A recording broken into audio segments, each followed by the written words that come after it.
Viva Voz, com Vera Magalhães.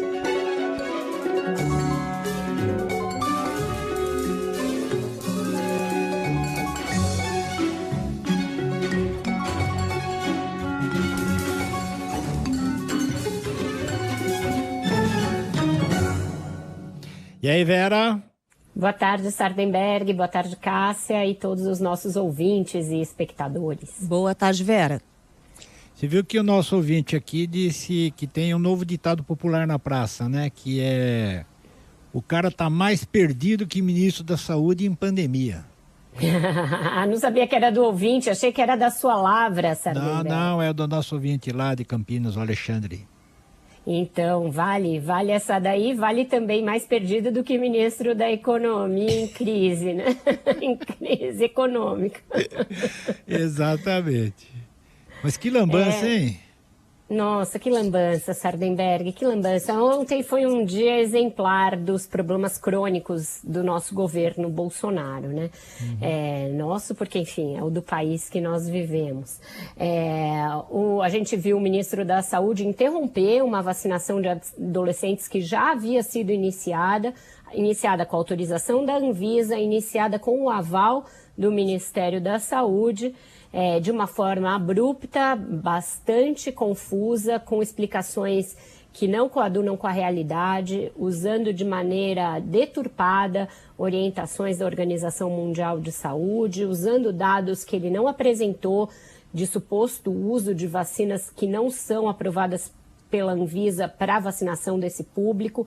Então, um dia de cortina de fumaça nesse assunto, que acabou se resolvendo no final do dia, a charada, né, Sardenberg, do porquê daquele cavalo de pau na política de imunização de adolescentes. E a gente descobre que, claro, foi um pitaco do presidente Bolsonaro, que sugeriu aquilo depois de ver comentários de pessoas que não são cientistas, não são médicas, não são especialistas no assunto, atribuindo falsamente e de forma leviana a vacina complicações em adolescentes. Até uma morte que ainda não tem nenhuma comprovação de qualquer ligação com vacina, o ministro Marcelo Queiroga teve a pachorra de usar como razão para suspender a vacinação dos adolescentes. E veja a incongruência, Sardenberg. Então é arriscado você vacinar adolescente sem nenhuma comorbidade, você suspende, mas você mantém para quem tem comorbidade.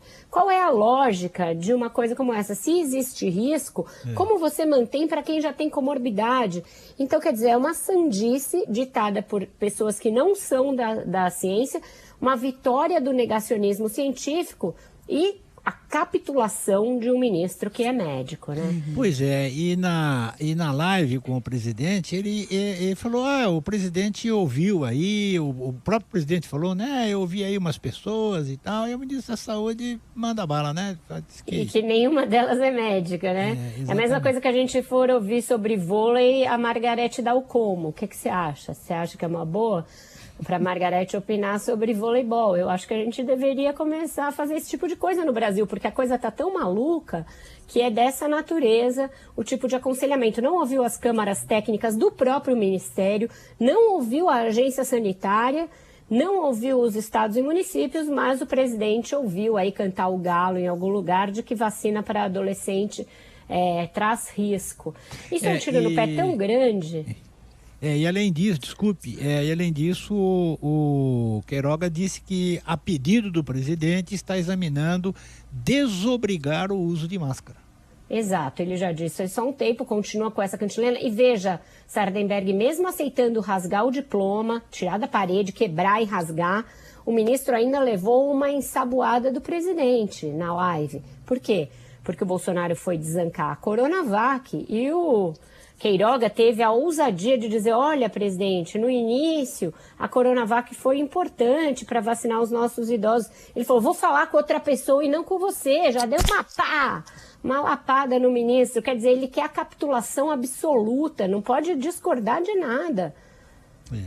Como um ministro de Estado que é médico se presta a esse papel, né?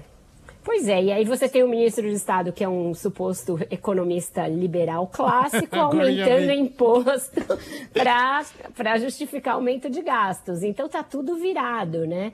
No dia de ontem ainda a gente teve essa notícia do aumento do IOF para bancar o novo programa social do governo. Você cria uma despesa temporária e improvisada, que você tirou ali da cartola na última hora. Uma receita. Uma receita provisória. Receita para uma despesa definitiva. É isso. E aí, para o ano que vem, o que eles estão pensando, né? Estão se fiando que a reforma do imposto de renda, que institui ali a cobrança sobre lucros e dividendos, vai ser suficiente para suprir um gasto de 60 bilhões com esse novo programa. Mas todos os economistas que se atreveram a fazer uma conta básica, que é conta, né? Uma coisa básica que é conta, dizem que essa conta não fecha, porque, na verdade, o resultado líquido dessa reforma do IR é uma queda de arrecadação e não um incremento. Então, a gente realmente está vivendo sem nenhum planejamento de política pública no Brasil.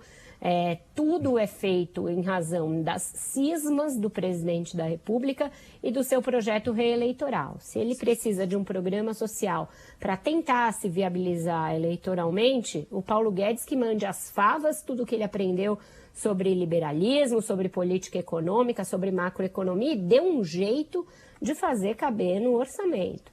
Eles conseguiram aí para esse restinho de ano, mas a que preço, Sardenberg? A gente já tem os juros subindo e isso já pressiona o endividamento das famílias, das empresas, já dificulta a obtenção de crédito para quem precisa de crédito para atravessar esses últimos meses do ano, e você vai usar um imposto, que na verdade é um imposto que tem mais uma natureza regulatória do que arrecadatória, para tirar uma despesa da cartola, uma receita, desculpa de novo, uma receita da cartola na hora da virada do ano. É uma coisa sem nenhuma previsibilidade, sem nenhum planejamento. E enquanto isso, eu já comentei aqui muitas vezes, vou comentar de novo, faltaram 34 milhõezinhos para o IPEM. Pois é, então veja. Estou falando bilhão para cá, bilhão para lá, 34 milhões para o IPEM fazer insumos para tratamento de câncer. Você veja, Sardenberg, não tem planejamento de nada, não tem planejamento na saúde, não tem planejamento na economia. E o orçamento do ano que vem é uma bomba ali, que está ali no Congresso, não tem a equação para resolver o problema dos precatórios, não tem o dinheiro para o Auxílio Brasil, mas a gente vai tocando o barco. As emendas do relator estão lá, estão asseguradas. O fundão partidário eleitoral está lá, está assegurado, mas o resto... Quem sabe a providência divina ajuda. Tá certo. Né? Vera Magalhães, obrigado, Vera. Até semana. Até semana. Um ótimo fim de semana para vocês. Até mais, Vera.